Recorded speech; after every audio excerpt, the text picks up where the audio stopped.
দারুণ একটি আলোচনায় আজ সবাইকে স্বাগত জানাচ্ছি। আজকের এই বিশ্লেষণে আমরা এমন এক অদ্ভুত সুন্দর আর শান্ত প্রজ্ঞার জগতে ডুব দেব, যেখানে একজন জ্ঞানী গুরুর দৃষ্টিকোণ থেকে দেখানো হয়েছে কিভাবে কেবল মুখের ভাকা বুলি থেকে বেরিয়ে এসে একেবারে আত্মার গভীরে সংযোগ স্থাপন করা যায়।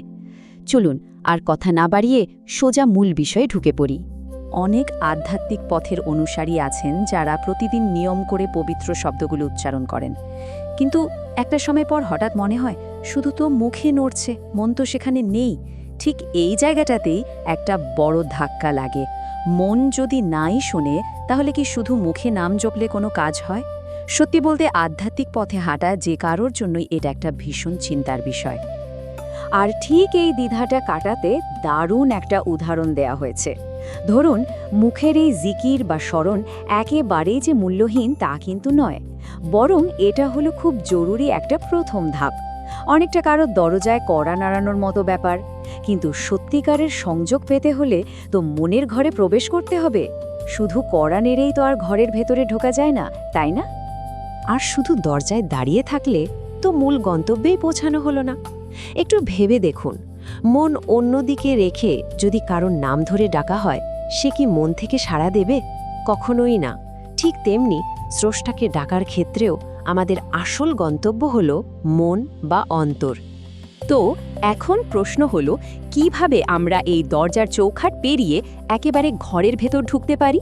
চলুন গুরুর বলে দেওয়া দারুণ একটা সমাধান দেখে নেওয়া যাক। তিনি খুব বাস্তব আর সহজ 3 ধাপের একটা পদ্ধতির কথা বলেছেন। এই পদ্ধতির প্রথম ধাপটাই হলো একটু থামা। হ্যাঁ, যে কোনো স্মরণ শুরু করার আগে ঠিক 1 মিনিটের জন্য চুপ করে বসতে হবে। চোখটা বন্ধ করে একটা গভীর শ্বাস নিয়ে নিজের মনকে বোঝাতে হবে যে এই সময়টুকু এখন শুধুই স্রষ্টার জন্য, পৃথিবীর আর কোনো কিছুর জন্য নয়।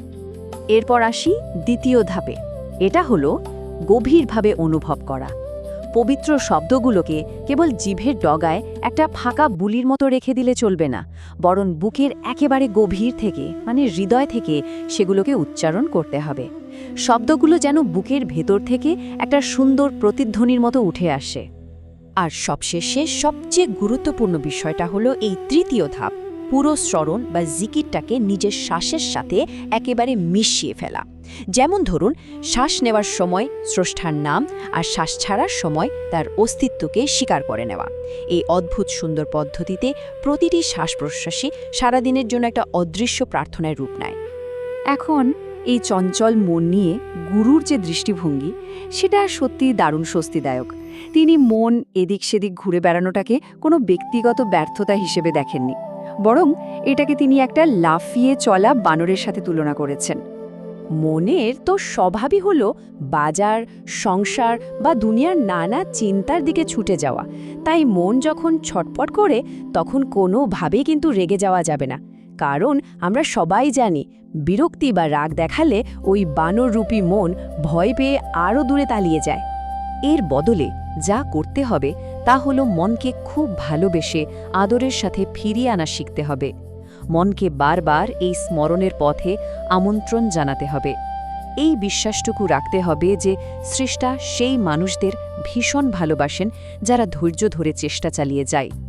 আধ্যাত্মিক সাধনার ফলাফল নিয়ে যখন প্রশ্ন ওঠে, তখন গুরু বীজ বোনার দারুণ একটা রূপক ব্যবহার করেছেন। সত্যি এই উদাহরণটা একদম চোখে আঙুল দিয়ে দেখিয়ে দেয় যে আমাদের দৃষ্টিভঙ্গি কেমন হওয়া উচিত। ভাবুন তো, মাটিতে একটা বীজ পুঁতে প্রতিদিন তাতে পানি দেওয়ার পর গাছ হলো কিনা সেটা দেখার জন্য কি আমরা রোজ বীজটা খুঁড়ে দেখি? একদমই না। আধ্যাত্মিক অনুশীলনের ব্যাপারটাও ঠিক সেরকম। এখানে প্রতিদিনের ধৈর্যশীল একটা প্রতিশ্রুতির দরকার হয়। আজকেই ফল চাই, এমন অস্থিরতা এখানে একদমই খাটে না। এভাবে কোনো রকম জোর না করে যদি স্বাভাবিকভাবে এই চর্চাটা চালিয়ে যাওয়া যায়, তবে একসময় হঠাৎ করেই অদ্ভুত এক প্রশান্তি নেমে আসে। ছোটখাটো কষ্টগুলো তখন আর মন খারাপ করতে পারে না।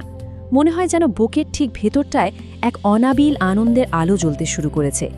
গুরু তার নিজের অভিজ্ঞতার কথা বলতে গিয়ে জানিয়েছেন, স্রষ্টার অবিরাম স্মরণের মাধ্যমে যে চূড়ান্ত আনন্দ আর ঐশ্বর্য পাওয়া যায়, দুনিয়ার কোনো টাকা পয়সা, সম্মান বা মানুষের ভালোবাসা সেটা দিতে পারে না। এটা এমন এক প্রাপ্তি যা একান্তই নিজস্ব আর পরম শান্তিময়।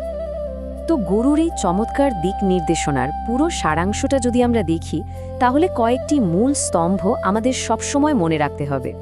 মুখ থেকে শুরু করে মনে পৌঁছনো, থামা, অনুভব করা আর শ্বাসে মেশানোর সেই 3 ধাপের অনুশীলন, চঞ্চল মনকে ভালোবাসা দিয়ে ফেরানো, ফলাফলের আশা ছাড়াই প্রতিদিনের চর্চা এবং অবিরাম স্মরণের মাঝেই প্রকৃত আনন্দ খুঁজে নেওয়া।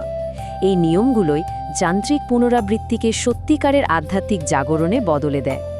গুরুর এই শান্ত ও প্রজ্ঞাপূর্ণ দিক নির্দেশনা মেনে যখন প্রতিদিনের এই চর্চা চলতে থাকে, তখন অন্তর্শান্তির পথে হাঁটা যে কোনো মানুষের জন্যই একটি গভীর চিন্তার প্রশ্ন থেকে যায়।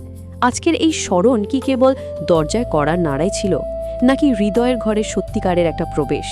এই ভাবনার জায়গাটা রেখেই আমাদের আজকের এই বিশ্লেষণ এখানেই শেষ করছি।